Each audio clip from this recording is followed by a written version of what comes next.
कोरियामा अहिले मलाई जस्तो कोलाई भएको छ। चोक्टा खान गएको बुढी झोलमा डुबी मरी भन्ने हाम्रो नेपालमा एकदमै चलेको उखान टुक्का हो। त्यो ठ्याक्क अहिले मलाई लागु भएको छ। मैले चाहिँ ट्याक्सको लागि अप्लाई गरेको थिएँ। अलिअलि भए पनि पैसा आउला यो कम्पनी नचलेको बेलामा, होइन। ओटी पनि केही छैन। हाम्रो कम्पनी चाहिँ अहिले एकदम सुकेको कम्पनी छ। अनि त्यही भएर अलिअलि खर्च भए पनि आउला भनेर मैले ट्याक्स रिफन्डको लागि अप्लाई गरेको थिएँ। साउले मानेको थिएन। साउलाई मैले बिन्ती बिसाएर ल गरिदिनुहोस्, म डकुमेन्ट गराउँछु। अनि आशा पनि थियो, ल मैले खर्च धेरै गरेको थिएँ 2024मा। त्यो 24मा खर्च गरेको अनुसार ल मैले पाउँछु होला नि भन्ने आशा थियो।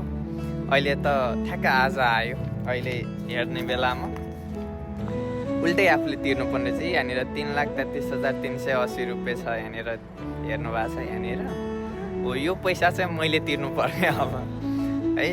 चोक्टा खान गएको बुढी झोलमा डुबी मऱ्यो भन्ने ठ्याक्कै मलाई अहिले लागु भएको छ।